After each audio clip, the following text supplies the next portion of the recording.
আজকে আপনাদের সাথে শেয়ার করতে চাই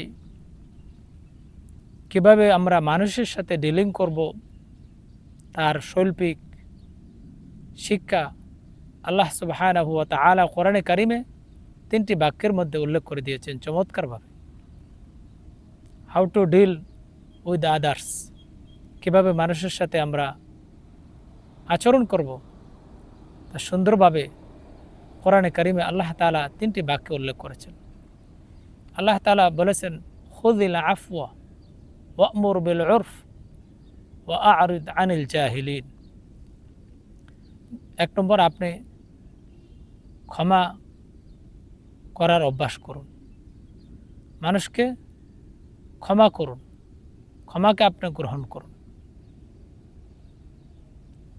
আল্লাহ তাআলা কোরআনে অন্য আয়াতে বলেছেন, ওয়াল কাযিমিন আল গায়জ ওয়াল আফিন আনিন নাস, যারা নিজের রাগ নিয়ন্ত্রণ করে এবং মানুষকে ক্ষমা করে দেয়, তাদের জন্য আল্লাহ তাআলা বেহেশত রেখেছেন। সুবহানাল্লাহ।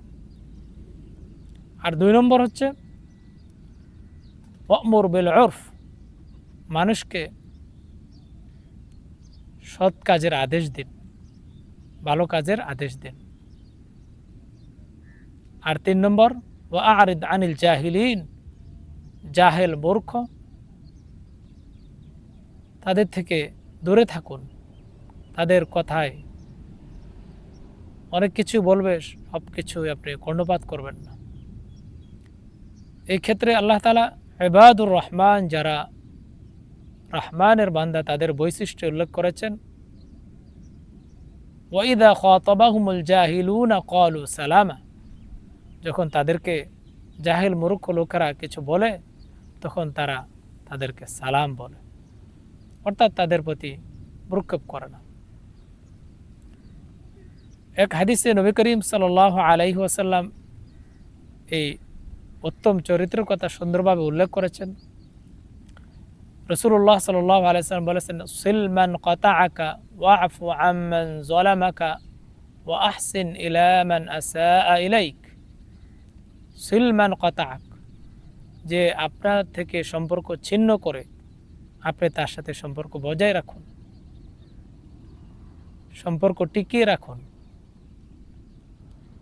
আর 2 নম্বর, যে ব্যক্তি আপনার প্রতি জুলুম করে, অন্যায় করে, তাকে আপনি ক্ষমা করুন। ওয়া আহসিন ইলা মান আসাআ ইলাইক, আর যে আপনার প্রতি মন্দ আচরণ করে তার প্রতি আপনি